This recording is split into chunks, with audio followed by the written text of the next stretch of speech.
कली में तुम सम देव ना दूजा, सुर नर मुनि सब करते पूजा। हे गोवर्धन नाथ, कलयुग में तुम्हारे समान कोई देव नहीं होगा।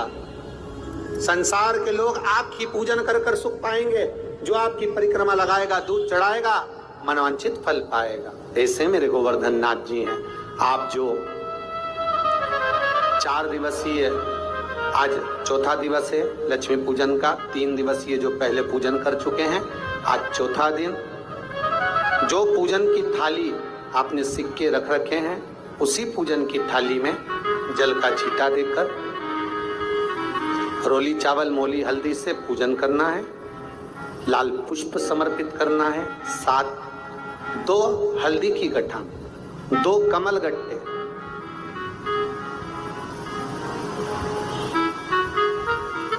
2 तरह का मीठा हो तो वो महाराज आप समर्पित करें।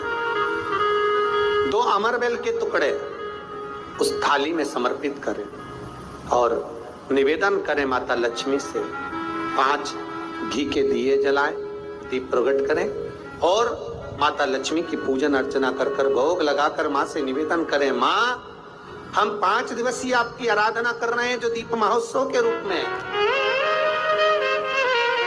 कृपा करो माँ, हमारे घर में धन वैभव लक्ष्मी का भंडार भरो माँ। माता से निवेदन करे और निवेदन करके माँ से तब 5 दीप उठाकर आरती करिए माता लक्ष्मी की। और लक्ष्मी माता की आरती कर उन दीपों को, एक जहां गोवर्धन नाथ जी का पूजन आपने करा है, एक दीप वहां लगा दीजिए जो सुबह आपने गिरिराज जी का पूजन करा। दूसरा दीप पानी के परिंदे के पास लगा दीजिए जो हंडा आपने पानी का भरा हुआ है। तीसरा दीप घर के हॉल में जो मुख्य द्वार हो उसके पास में,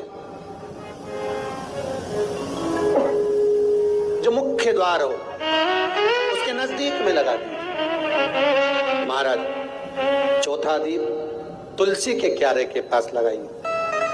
5वां दीप जहां पर माता लक्ष्मी का पूजन करा है वहां पर विराजमान कर दीजिए। ऐसे 5 स्थान पर 5 दियों को रखो। थोड़ी देर द्वार के पास में माता लक्ष्मी का आवाहन करो। माता लक्ष्मी से विनती करो, हे माँ आप हमारे घर में सदा विराजमान रहिए। और बाबा गोवर्धन नाथ जी से, गोवर्धन का मतलब होता है गो मतलब लक्ष्मी, वर्धन मतलब वृद्धि, जो लक्ष्मी की वृद्धि करने वाले, जो संपदा के देने वाले, लक्ष्मी को प्रदान करने वाले हैं। ऐसे गोवर्धन नाथ बाबा आप हमारे घर में संपदा की वृद्धि करिए, लक्ष्मी की वृद्धि करिए। बाबा से निवेदन करो। महाराज, हे गिरिराज बाबा, तेरी कृपा, तेरी दया, माता लक्ष्मी की हम पूजन कर रहे हैं। ये भाव रखकर गोवर्धन नाथ जी का पूजन कर, स्मरण कर, माता लक्ष्मी का पूजन स्मरण कर। चौथे दिन की जब पूजन पूर्ण हो महाराज, तब अपन अगले दिन 5वें दिवस की पूजन का फिर क्रम लेवेंगे। और कल जब अपन 5वें दिवस की पूजन करेंगे तो उस थाली के सिक्कों को कहाँ रखना है, कैसे उठाना है, कैसे विराजमान करना है, उसका वर्णन कल की कथा में श्रवण करेंगे। कल की कथा में अपन श्रवण करेंगे। दीपावली की जो 5 दिवसीय पूजन आप कर रहे हैं, उसमें जो पूजन आपने थाली में रखकर करी है, जिसमें 2 सिक्के चांदी का और आपने सादा सिक्का रखकर उसको बांधकर जो पूजन करी है, उसी थाली में वापिस आज 1 कमल गट्टा, 1 हल्दी की गठान, 1 अमरबिल का टुकड़ा और घी के 5 दिए लगाइए।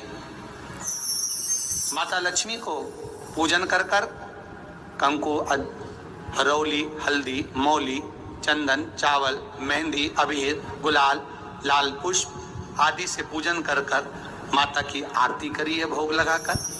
और अच्छा मुहूर्त देखकर, लाभ और शुभ घड़ी को देखकर झोली पे सार कर अपनी माता लक्ष्मी को प्रणाम कर कर माता से निवेदन करो, हे माँ अब आप हमारे घर के अंदर, हमारे भवन में सदा विराजमान रहो। और माता को अपनी झोली में वो 2 सिक्के जो रखे हैं उसको झोली में डाल लीजिए। 1 कमलगट्टा, 1 हल्दी की गठान, 1 अमरवेल का टुकड़ा अपनी झोली में डाल लीजिए और वहां से चौकी को, आटे को हटा दो, थाली को हटा दो और थोड़ा सा हाथ में जल लेकर वहां पर पोंछा फेर दो और जो झोली में आपके सिक्के रखे हैं, अमरवेल, कमलगट्टा, हल्दी की गांठ जो रखी है, उसको सिक्के के साथ एक डब्बी में या एक वस्त्र में अपनी तिजोरी, अलमारी में जो शुभ घड़ी है उसके अंतर्गत लक्ष्मी जी का नाम लेकर रख दीजिए। 5 दिए जो भगवान के सामने रखे थे उसमें से 1 दिया जिस अलमारी में, जिस तिजोरी में तुमने लक्ष्मी रखी है, उसी अलमारी, उसी तिजोरी के ऊपर उस दिए को रख दीजिए या उसके साइड में रख दीजिए। 4 दिए में से 1 दिया मंदिर में रखिए, 1 दिया पानी के स्थान पर रखिए, 1 दिया तुलसी जी के क्यारे पर रखिए और 1 दीप घर के हॉल में रखिए। महाराज ऐसे 5 दियों का स्मरण करते हुए माता लक्ष्मी का स्मरण करिए। द्वार पर थोड़ा सा पीला चावल डालकर अंदर की ओर प्रवेश कर लीजिए। बस ये 5 दिवसीय पूजन जो आप माता लक्ष्मी की सुंदर शिव लक्ष्मी पूजन का स्मरण कर रहे थे वो आज विराम की ओर है। आप सभी ने अपने अपने घरों में दीपमाली का दीप उत्सव मनाया है, दीपमाली का दीप उत्सव मनाया है, उसकी बहुत बहुत आप सभी को बधाई हो। बहुत बहुत साधुवाद। पूर्ण 5 दिवसीय पूजन का आनंद आप सभी ने ग्रहण किया। आप सभी को दीपोत्सव की। कार्तिक का महीना जिसको दामोदर मास भी कहा जाता है, जिसमें भगवान देवाधिदेव महादेव, भगवान शिव जो संपूर्ण जगत का कल्याण करने वाले हैं, संपूर्ण जगत का भंडार भरने वाले हैं, ऐसे पवित्र पावन दामोदर मास में कार्तिक के महीने में भगवान शिव की पवित्र धारा से, कुबेरेश्वर बाबा की इस पवित्र भूमि से ये 3 दिवसीय शिव चर्चा का लाभ लेने का सौभाग्य मिला। कार्तिक के महीने में जो दीपावली के 5 दिवसीय पूजन होती है, धनतेरस,